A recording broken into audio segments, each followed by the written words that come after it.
Hello everyone, welcome to another lesson on Germany. Today we're looking at the success abroad and entry to the League of Nations, and we're going to understand how the world would protect themselves against future German aggression.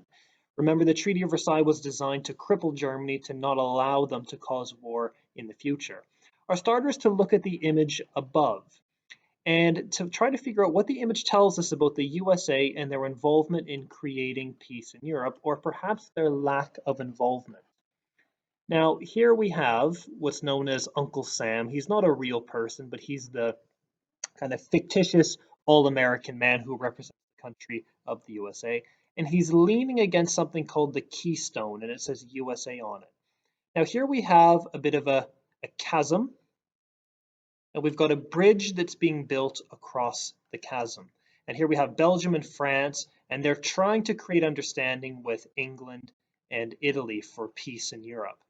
But there's something missing in the middle. Now, this is called a keystone, and it's the stone that holds everything together. And we'll notice that that keystone is over here, and that keystone belongs to the USA. So try to come up with an idea of what this image tells us about the USA and their involvement in creating peace in Europe. Now, when you feel you've come up with a pretty good idea, you can go ahead and resume playing the video, and we'll be taking it up on the next slide.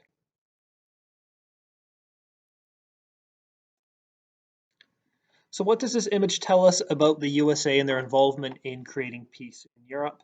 So as we looked at on the previous, we're missing the keystone here, which will hold everything together. And Uncle Sam, he's just kind of leaning on it. He's not in any rush to put that keystone into the bridge to create peace in Europe.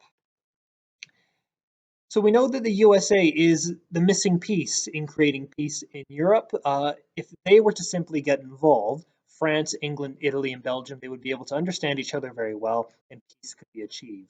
The USA doesn't look all that concerned about creating peace in Europe, and this links to their policy of isolationism, not getting involved in the affairs of other countries. So we've got four keywords to look at. We have Great Power, the Kellogg-Briand Pact, League of Nations, and Locarno Pact. Definitions are below. As always, try to match them up in your head first. Once you feel you've got them, you can resume playing the video, and we'll be taking them up together. So you've had a shot to have a look at these. Great power, it's a nation of exceptional political influence, resources, and military power. And Germany arguably returned to the status of great power under the leadership of Stresemann. The Kellogg-Briand Pact is an agreement that nations will solve problems without using military force. They'll do so peacefully, and they'll do so in the League of Nations. And that was the international body set up after World War I to maintain peace and order. There was a desire to not have countries solve their problems by using military force, but instead to do so with debate within the League of Nations. And it was a very prestigious club to become a part of. Lastly is the Locarno Pact. It's an agreement that Germany would recognize the borders of new countries made by the Treaty of Versailles, and they wouldn't try to reclaim that 13% of land that they had lost under the treaty itself.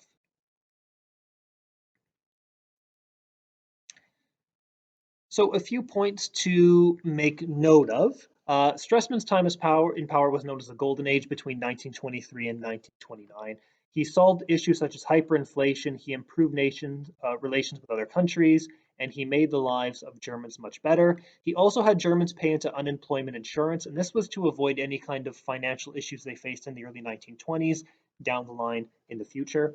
And in 1926, he got Germany to join into the League of Nations. They were originally banned from joining the League because they were viewed as being responsible as causing the First World War, but it was through the lobbying of Stresemann that he was able to get them into such a prestigious club, and this was when they had that return to great power. They were recognized as being a legitimate, powerful, and ultimately successful nation by the rest of the world.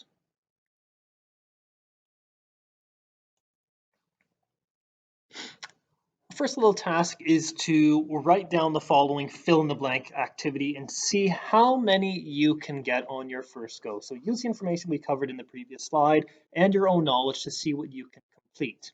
So pause the video now, write down the following word fill and fill it in as you go.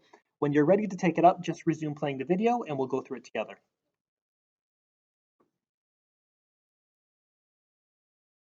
So our first blank is Stresemann served as, and this is Foreign Secretary between the years of 1923 and 1929. The League of Nations was set up to resolve conflict in a peaceful manner. Originally, Germany was not invited to the League of Nations due to the loss of First World War. However, by 1926, they had been invited and received a permanent seat. This marked Germany's return to great power status and brought a great deal of prestige to Stresemann.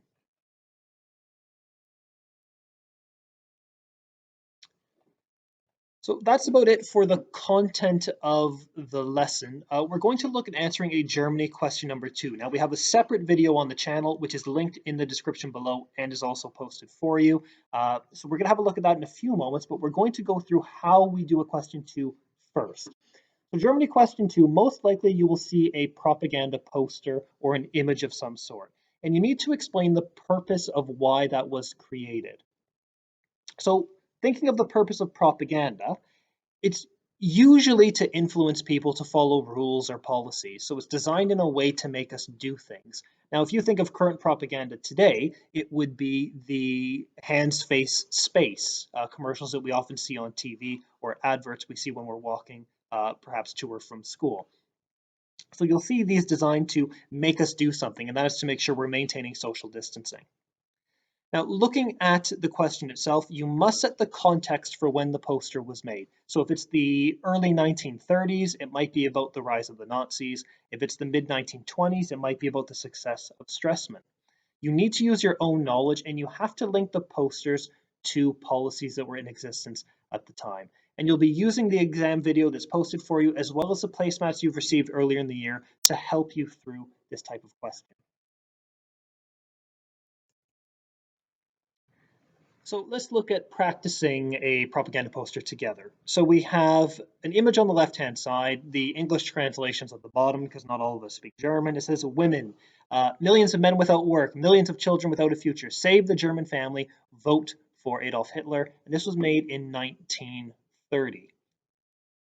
Now we have to think of the context at the time. And if we apply what we know about what was going on in America, we can figure out what was going on in Germany in 1930. So we know it's the Great Depression. We know the Young and Dawes plans are recalled. Weimar isn't really doing anything to fix the problem. And we know that both men and women worked during the Golden Age in Germany, but now they don't have work. So this is how we're going to set up this question contextually. We know the problems of the Great Depression, and we know what issues the people in the poster are going to be facing. Millions of men without work, millions of children without a future, save the German family, vote for Hitler. And this is targeted specifically at the women. And you can see she's kind of front and center in that poster. So what's the purpose? Why was this made in 1930? Well, we know it's an example of Nazi propaganda. We know it's an election poster to gain support for Hitler and the Nazis. But it's to target specifically women. And the purpose of this poster is to get women to vote for Hitler. It's also to reinforce Hitler's ideals of the role of women. I know we haven't talked about the 3Ks yet, but it made a comment about men without work. And this is insinuating that women don't have jobs, but the job that women can do is to vote for Hitler. And lastly, there's something called invisible unemployment. It's where women weren't counted towards employment statistics. So all women were viewed as being employed as wives and mums. They weren't employed outside in the workforce. And we can see that in the propaganda poster itself. It doesn't appear as though this woman works outside the home, but we can see she's literally got her hands full by holding a baby, and they also have a small child to be dealing with. So here we have a poster we're going to be a little bit more familiar with. It's a poster celebrating the successes in the Ruhr. We can see an image of Stresemann in the background, and it reads, "My party is the German People's Party," and this was made in 1923. So we have to start thinking about what was going on at that time, and we know that it's part of the Golden Age. Germany is doing well under Stresemann. He's fixed hyperinflation. The Ruhr and the Rhineland issues are now solved. And it's celebrating him as being the foreign minister in the country. So we have to look at the purpose. Why was this made? Why was it made to celebrate Stresemann and saying my party is the German People's Party? Well, it's propaganda to support Weimar. We know that Weimar was not particularly popular, and it reminds them that Stresemann is trying to fix their country. The bridge could resemble relations within the League of Nations, and it's also showing a return to great power. So we're linking the context, what was going on at the time, with the purpose and why this poster has been created. So your job now is to go to the Crestix History YouTube channel, and if you view playlists, you'll be able to find a playlist called Germany Exam Help. Now, on the Germany Exam Help playlist, there is a video called Germany Question 2, and I believe it looks something like that. So if you go ahead and watch that video, it will prompt you to do a practice question, and you're going to do practice question C on a sheet of paper. Now, if you continue playing the video through after you've done your practice question, giving yourself 8 minutes to write, of course, there will be a sample answer for you to check and see how you did.